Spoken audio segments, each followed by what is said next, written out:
Hello dear student, আজ আমি তোমাদের পঞ্চম শ্রেণীর রায়মার্টিন থেকে বিষয় বাংলা 1 নম্বর স্কুল থেকে প্রশ্নগুলি আলোচনা করছি।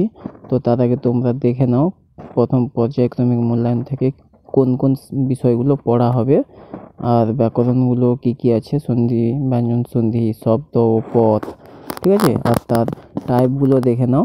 গদ্য থেকে থাকছে 3 নাম্বার, আর কবিতা থেকেও 3 নাম্বার থাকবে, আর ব্যাকরণ থেকে থাকবে 4 নাম্বার। বুঝতে পারলে?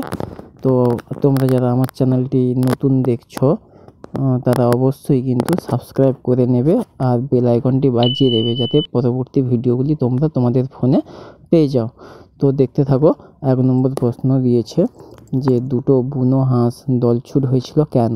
এর উত্তরে তোমরা লিখবে বুনো হাঁস দুটির ডানা, বুনো হাঁসটির ডানা জখম হওয়ায় সে দল ছেড়ে নিচে নেমে পড়েছিল, ঠিক আছে। তো 2 নম্বর প্রশ্ন দেখো, হাবুর সেজদা কটা ছাগল আছে? তো উত্তরে লিখবে 10টি ছাগল আছে। 3 নম্বর প্রশ্ন দেখো, এতুয়া নামটি কেন হয়েছিল? এর উত্তরে তোমরা কি লিখবে যে আদিবাসীরা তাদের ছেলে মেয়েদের নাম জন্মবারের নাম অনুসারে রাখে, মিলিয়ে রাখে, ঠিক আছে। তাই জন্য এতুয়া রবিবারে জন্মেছিল বলে তার নাম হয়েছিল এতুয়া। আর এই নামটি কিন্তু তার দাদু তাকে দিয়েছিল, ঠিক আছে। তো তারপর এছাড়াও এই প্রশ্নের উত্তরটা তোমরা ছায়া প্রকাশনীর 22 নম্বর পাতাতে পাবে, ঠিক আছে। তো 4 নম্বর প্রশ্ন দেখো, কবি আল মাহমুদ কোন দেশের মানুষ ছিলেন? উত্তরে লিখবে তোমরা বাংলাদেশের মানুষ ছিলেন। 5 নম্বর প্রশ্ন দেখো, গল্পগুরুর চেহারাটি কেমন? উত্তরে তোমরা লিখবে থুরথুরে। তো 2 দাগ দেখো, 2-1, গল্পগুরুর ঝোলায় কি ধরনের গল্প রয়েছে? এই প্রশ্নের উত্তরটা তোমরা রায়মার্টিনের 8 নম্বর পাতায় পেয়ে যাবে। তো তোমাদেরকে আমি উত্তরটা তুলে দিচ্ছি, মানে দেখিয়ে দিচ্ছি, তো তোমরা একটু দেখে নেবে। বুঝতে পারলে?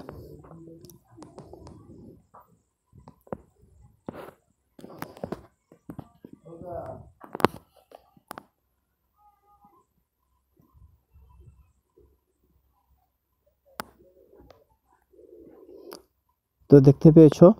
তো নেক্সট কোয়েশ্চেন দেখো, 2-2, একটি ঝোপের উপর নেমে থরথর করে কাঁপতে লাগলো, কেন সে থরথর করে কাঁপছিল?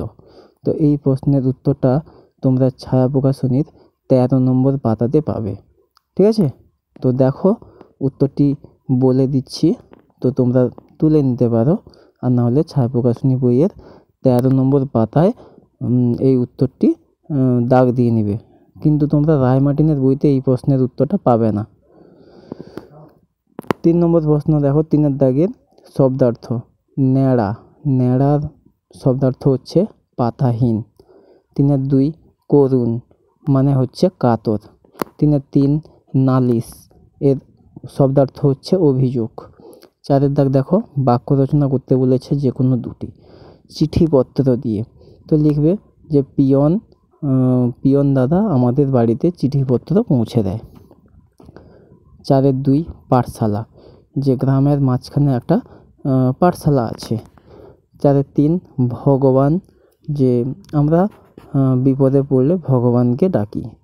তো 5 দাগ দেখো, সন্ধি বিচ্ছেদ করো যে কোনো দুটি, লেখা আছে আচ্ছন্ন। উত্তরে লিখবে আ যুক্ত ছন্ন।